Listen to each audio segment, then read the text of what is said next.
tí mò ń bá Alhaji Pasuma sọ̀rọ̀. When I was talking to Alhaji Pasuma, Tí mo ti ń rìn inú ayé. since I've been working in the world, Mi ò tí ì rí onírẹ̀lẹ̀ bíi tiẹ̀. I've not seen a humble mankind as him. Alhaji Pasuma ní ọ̀rẹ́ kan. Alhaji Pasuma has a friend. Tí mo ti ń rìn nínú ayé. Ever since I've been working inside this world, Mi ò tí ì rí irú ọ̀rẹ́ bẹ́ẹ̀. I've not seen such friend before. Mo fẹ́ kí fídíò yìí ó go viral káàkiri gbogbo àgbáyé. I want this video to go viral the whole world wide. Torí ó lẹ́ni tí mo fẹ́ ránṣẹ́ yìí sí. Because there's someone I want to send this message to. Àkọ́kọ́ ni pé mo dúpẹ́ lọ́wọ́ gbogbo àwọn tó rí fídíò yẹn tó share. Firstly, I want to appreciate everyone that saw the video and they shared the video. Tí fídíò yẹn fi dé ibi tó yẹ kó dé. And until the video got to where it got to.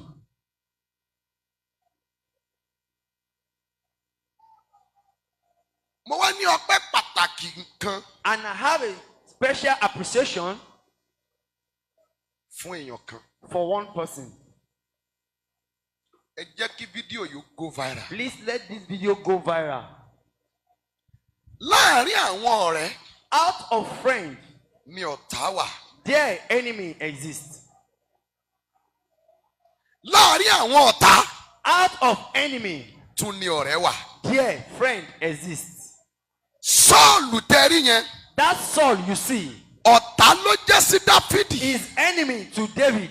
Ṣùgbọ́n bó ṣe jẹ́ ọ̀tá Dáfídì tó. But as his enemy to David, Ọmọ ẹ̀ kan wà tán pè ní Jonathan. one of his sons called Jonathan Ọ̀rẹ́ Dáfídì is ni. a friend to David. Láàárín ọ̀tá Out of enemy, ni ọ̀rẹ́ wà. there is a friend. Láàárín ọ̀rẹ́ Out of friend, ni ọ̀tá wà. there is enemy.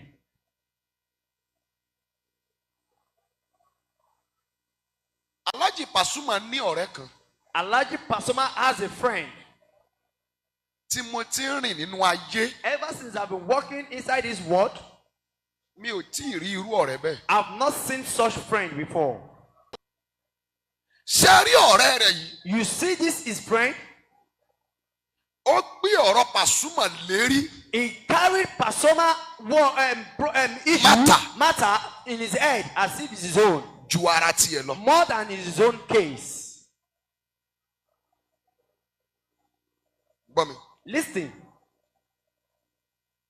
Bíbélì sọ ọ̀rọ̀ kan níwèé òwe. the Bible says something in the book of Proverbs. Proverbs 18:24 ló sọ. Proverbs 18:24 says, Ó ní there is a friend ó ní ọ̀rẹ́ kan wà that stick closer than a brother. tó súnmọ́ ni tipẹ́tipẹ́ bí ẹ̀gbọ́n àbí bí ará. Ọ̀rẹ́ kan wà There is a friend tó súnmọ́ ni tipẹ́tipẹ́ that is close to someone ju ẹbí ẹni lọ. than someone's relative. Òun ni ọ̀rẹ́ Pasuma yìí. That is the kind of Pasuma's friend. Wọ́n ń pe orúkọ ẹ̀ ní They called his name Ọ̀túnọlá Otunola Afis. Afis. Ẹ jẹ́ kí fídíò yìí ó kàn lára. Let this video get to him. Ó dẹ̀ gbé èèyàn dìde. It can bring someone up Pé kí wọ́n máa wá wòlíì akọgun lọ. to go and search for Prophet Olúmúyìwá Akọgun. Kán lọ gba fóònù nọ́mbà mi wá. To go and collect his phone number. Nítorí àsọtẹ́lẹ̀ yẹn. Just because of that revelation. Òun kọ́ ni àsọtẹ́lẹ̀ bá wí o. The revelation is not for him.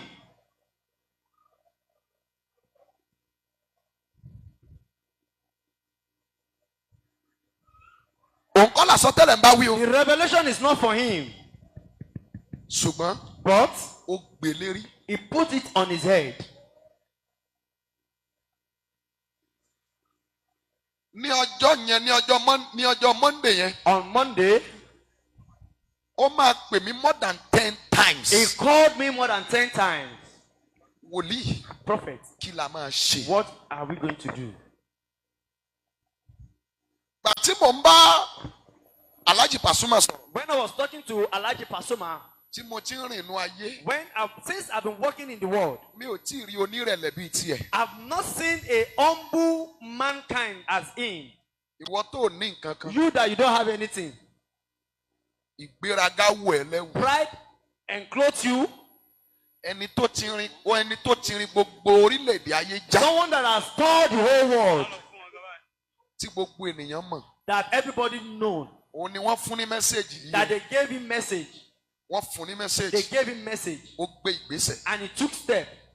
ṣé àdẹ̀rí gbogbo ẹ̀yin tẹ́ ń bú wa. You see all of you that you are abusing us. tẹ́ gbé mi ṣépè. That you caused me. ọ̀rọ̀ yín ò dùn mí. Your case is not anything to me. ṣé àmọ̀dí tí ò ṣe dùn mí. Do you know the reason why? torí ẹni tọ́lọ̀ rán mi sí. Because the person God sent me to. ohun tólúwa ní kí n sọ fún. What God asked me to tell him. mo ti sọ fún. I've delivered the message. ohun tólúwa ní kó dẹ̀ ṣe. And what God said he should do. ohun tólúwa ní kó ṣe. What God said he should do. ó ti ṣe. He has done it already. sòṣẹ́ rí gbogbo ẹ̀yin tí ẹ ń pè mí lórúkọ.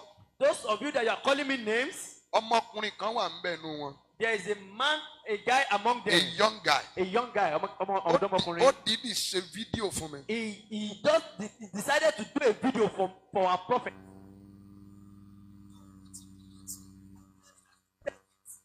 máa play fídíò yẹn. But I will play that video. ẹ bá mi ránṣẹ́ sí pé. You send the message back to him that. fídíò ẹ dọ́dọ̀ mi. Your video got to me. àpapọ̀ àwọn wòlíì dẹ̀ ní kí n dúpẹ́ lọ́wọ́ ẹ̀. The joint prophetic mission said I should say thank you to you. èpè tó ṣẹ́ fún mi. Because you sent to yourself to èpè tó interpret whatever I'm saying. Yes, sir. Because you sent to me. èpè tó ṣẹ́ fún mi. Because you sent to me. ó dé ọ̀dọ̀ mi. Got to me. ó ti delete video yẹn o. He has deleted the video already. wọ́n pe boy yẹn ní. They call that boy. Bobby Kid àbí nǹkan kan ṣá. They call him Bobby Q or whatever. Bobby Kid. Bobby King. mo dúpẹ́ lọ́wọ́ ẹ̀. Thank you so much. o ṣé. I appreciate you. fún èpè tó gbé orí mi ṣẹ́. For the cause you sent to my head. áńgẹ́lì mi ní kí n sọ fún ẹ. My angel asked me to tell you. pé o ṣé. That thank you so much. 25 years tí mo ti lò nínú iṣẹ́ yìí. 25 years that I've spent in this ministry. iye ọdún tí mo ti lò ní kí n sọ fún ẹ pé o ṣé. The years that I've spent in the ministry asked me to tell you thank you. eyín tí ajá fi ń bọ́mọ ẹ̀ ṣeré. The teeth that dog used to play with his children. ló fi ń gé jẹ. That same teeth he used in biting them. so mo fẹ́ fi àkókò yí àtàǹfààní sọ fún gbogbo ènìyàn ní àgbáyé. I want you to use this medium to tell everyone in the whole world. pé ẹ lọ fọkàn balẹ̀. That go and put your mind at rest. kò sóhun tá a ṣe Alhaji Alabi Pasuma. That nothing will happen to Alhaji Alabi Pasuma. kò sóhun tá a ṣe ọmọ ẹ̀. Nothing will happen to his children. kò sóhun tá a ṣe àwọn ọmọ báńdì ẹ̀. Nothing will happen to any of his kò band sóhun children. tá a ṣe mọ̀lẹ́bí ẹ̀. Nothing will happen to his family member. èmi ò mọ̀ pé èèyàn kan lè wà ní orílẹ̀-èdè tí àwọn èèyàn lè fẹ́ràn báyìí. I don't know there is someone in this nation that someone can love as much as this. àwọn èèyàn fẹ́ràn ẹ̀. People love him. àwọn èèyàn pè mí. People called me. àwọn èèyàn jáde àdúrà sí. People come out for prayer for him. àwọn náà dẹ̀ gbé gbèsè. And they took steps. tó bá ti hun ìwọ náà. If you like, kan jíṣẹ́ fún ẹ. let God send message to you. kó má gbé gbèsè. Don't take steps. wàá mọ̀ pé. You will know that. gbogbo èpè tí wọ́n ń ṣẹ́ lórí social media All yìí. the calls that they are raining on the social media. ìgbà tí ìran ibi bá ṣẹ mọ́ ẹ lára tán. Until when the revelation comes to reality. ìwọ tó kú tó sí láyé mọ́ tiẹ̀ ló gbé. You that you die, you are not in the world again. That's your own. You are the one that suffer in vain. àwọn pé gbogbo èpè tó ń ṣẹ́ lórí social media yẹn pé kò débì kankan. You will know that all the calls that they rain in the social media doesn't get you anywhere. mo dúpẹ́ lọ́wọ́ Ọ̀túnọlá Hafiz. I appreciate Otunola Hafiz. mi ò tí ì rí èèyàn bíi tiẹ̀ rí. I've not seen someone like him before. èèyàn bíi áńgẹ́lì. Someone like an angel. áńgẹ́lì bíi èèyàn. Angel like human being. gbogbo ẹ̀yin Pasuma fans club káàkiri àgbáyé.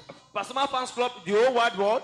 mo dúpẹ́ fún àdúrà yín. I appreciate you for your prayer. ẹ jẹ́ tún fẹ́ lè dún náà dúpẹ́ lọ́wọ́ Prophet Sam Ojo Authority. Let me use this authority medium to appreciate Prophet Sam Ojo Authority. Prophet Sam Ojo Authority. Prophet Sam Ojo Authority. wọ́n rí fídíò yẹn náà. He saw the video as well. lẹ́sẹ̀kẹsẹ̀ lọ́jọ́ Monday lọ́dẹ̀ pè mí. Immediately on Monday, he called me. Pé wòlíì àkọ́gun. He said, Prophet Akogun, A mọ̀ yín o. we know you. Pé ìran sọ̀rọ̀ṣẹ́ That you always say your revelation and it comes to pass. kì í sọ̀rọ̀ dànù. You don't also talk in Pé vain. wòlíì àkọ́gun Prophet Akogun, kí la máa ṣe. what is the solution? Mo ní bàbá authority. I said, authority, sir. Ṣé ẹ bá wọn tán ni?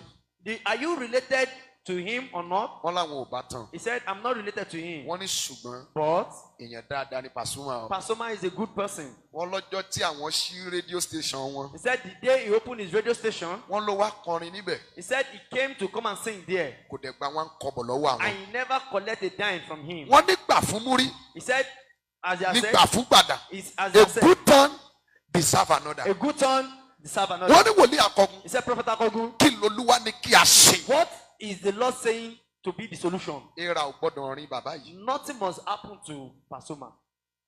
Mo dẹ̀ ní And I told him, authority sir, authority, sir, bàbá mi sir, my father, sir, àdúrà náà la máa gbà. we are going to pray. Wọ́n dẹ̀ sọ fún mi pé And he said, àtàárọ̀ táwọn náà ti gbọ́ since he has had that revelation, làwọn ti wọnú àdúrà he sí. has entered into prayer.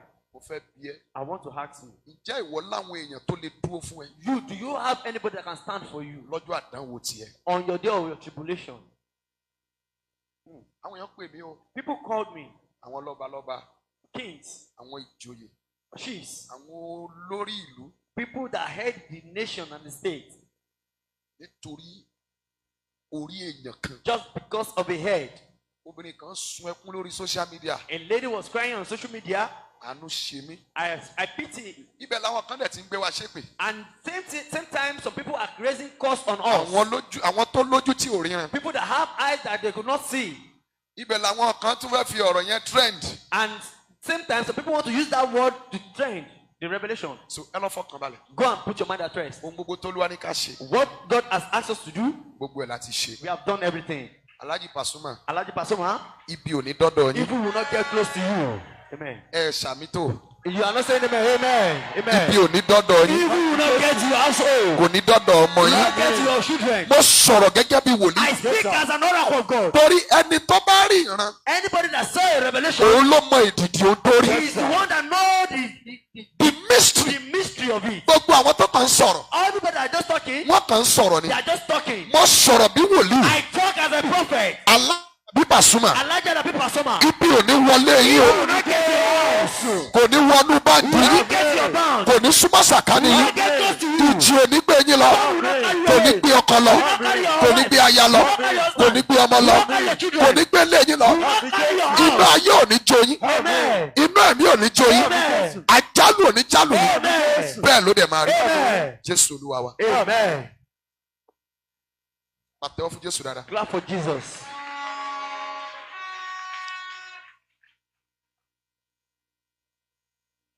Báyìí ọ̀gá yìí. Okay. Ìwọ àti ìyàwó ẹ̀ mo bá sọ lẹ́ẹ̀kan mi. I was talking to you and your wife the other time. Ẹ má sunkún. Don't cry. Wọ́n ṣe wà gbọ́ràn. Will you listen? Yes, sir. Ohun tó ń là kọjá yìí What you are passing through fúngbà díẹ̀ ni. is just for a while. Má tún torí ẹ̀ Don't because of that. kó sáré. Rárá o, sáré mọ́tò kọlù kẹ̀kẹ́ kọ. Ẹ ti gbé síra. You have Má mixed it up. sáré kẹ̀kẹ́ Don't run for bicycle kọlù mọ́tò. and eat car. Ìtumọ̀ ni pé The meaning o ò is fẹ́ kí kẹ̀kẹ́ kọlù ẹ. you don't want bicycle to eat Ibi you. tó ti ń yẹ̀bá fún kẹ̀kẹ́, While you are dodging the bicycle, o lọ kọlù tírélà. you go and eat a trailer. Kò bá tiẹ̀ ti wá jẹ́ kí kẹ̀kẹ́ kọlù ẹ You jẹ́jẹ́jẹ́jẹ́. have even allowed bicycle to eat you gently. Sọ̀rọ̀ mi yé yín. Do you understand my word? Má kánjú. Don't be in haste. Kí mo ní kó má ṣe? Don't be in haste.